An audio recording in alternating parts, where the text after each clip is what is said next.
so much for inviting me here. What I wanted to speak to you about is integrative medicine over at Fort Bliss. Fort Bliss has played a very important part in El Paso history, and I am a government employee, so the first thing I have to say is a disclaimer that actually says that what I'm saying is not the viewpoint of the government or the DoD or the Army or the Office of the Surgeon General. But I'm working for a pretty cool program that is in that situation. But this is my point of view, my story of what I have to say. So I work over at Beaumont. I am a civilian member of the Army Medical Corps. The Army Medical Corps actually has a huge civilian component. It's a tremendous honor to be able to work alongside the men and women who have dedicated themselves to the protection of our country. But what's very interesting is the fact that there's a very innovative small clinic. It was a sliver of a slight bit of the budget of the American medical portion that we represent, and this was one that is actually another kind of a border. The border between integrative medicine and conventional medicine. I was born and raised in Laredo, Texas, which is another border city not too far from here, downstream, right? And what we're doing here is at this clinic offering services such as acupuncture, chiropractic, mind-body medicine, yoga therapies for soldiers who are in chronic pain or in acute pain. Now, the reason this is vital and it's important is because the border between integrative medicine and conventional medicine is something that is being worked on, even though we can't see it necessarily actively all the time. Now, when we think about military medicine, most people always think about emergency medicine. They think about all the life-saving technologies that have been instituted by the battlefield. We have to give thanks to the fact that they've had these advancements. They're amazing, not just in the military, but also in the civilian world. Whenever we find trauma in the civilian world, much of what is actually saving lives is actually due to military technology that's been advanced. We have to give thanks for this. However, a consequence of this blessing that we have is the fact that people survive sometimes with pain that they may not have been able to survive previously decades ago. Now, Army life doesn't just have people who survive, the battlefield actually having chronic pain, but also Army life itself is very difficult. It's a tremendous challenge to serve our country in the way that these men and women do. Being able to run with a rucksack or actually encounter basic training and get out of there without having some kind of back pain or knee pain or et cetera is very challenging. And so one of the things that we have here is chronic pain, which is different than acute pain. Now, pain, we've all had pain at some point in our lives. Chronic pain is different. Pain serves the function of telling you to take your hand out of the fire or to stop moving a certain way to keep you from hurting yourself further. Chronic pain serves no purpose. What it is, it's a leftover physiological response to something that is just kind of lingering and actually creating a problem for the person's life that it actually becomes an illness in and of itself. Now, one of the things that's happened with these illnesses that we've seen with chronic pain is also we've had a phenomenon known as traumatic brain injury. TBI is also it's terrible what's happening right now with all the cases that we've been seeing that we have due to the battles and the choice of weapon that has been used, which is the IED, the improvised explosive device. The concussive force of these blasts, whether the person gets thrown or does not, if they survive it, the concussive blast causes changes inside of the brain that changes the shape of the brain itself, creating a whole new spectrum of headache problems, memory problems, balance problems that we've never seen before. But we're also not just seeing it in the military. We also see it in the civilian side with concussion research that's happening in the NFL and all the other pro players.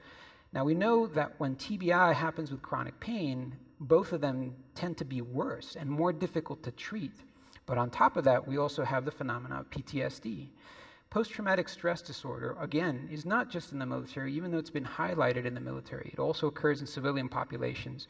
We know that if a person survives trauma of some kind or another, we consider it a psychological disorder. But what's happening in the soldier population is we have a unique population that's well observed because they've been deployed in the same situation. And when we see PTSD, TBI, and chronic pain occur together, it becomes much more difficult to treat any of them by themselves. So this overlap between them is a very key factor for us to understand this idea of these different diseases that maybe are occurring in different places but actually are not. The overlap between them is the idea of the mind and the body are one. We think PTSD is psychological. We think TBI is the brain. We think chronic pain is the body. But they overlap together because each one makes each one worse. So it's a unique opportunity for us to try to be able to figure things out.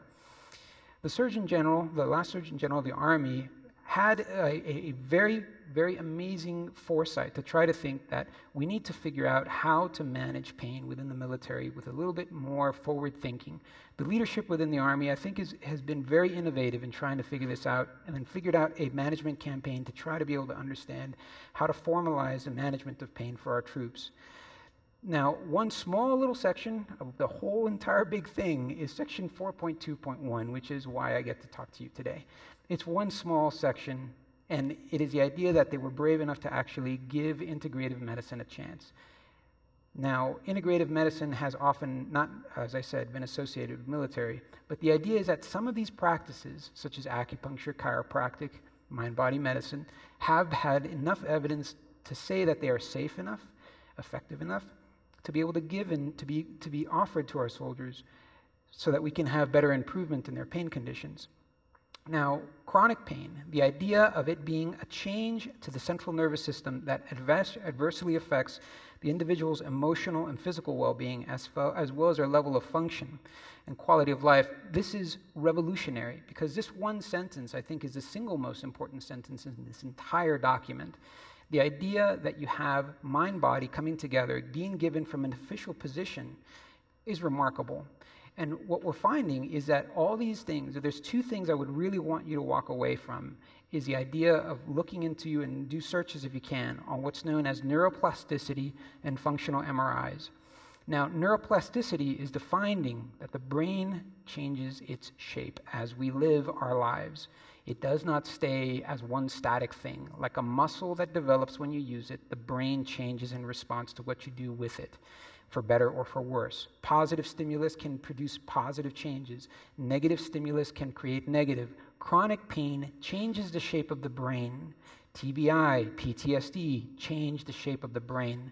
If it's the body and the mind that are interacting with each other, then the key to actually getting changes inside of these conditions is not just a pill. It's not just one approach. It's understanding the way everything comes together.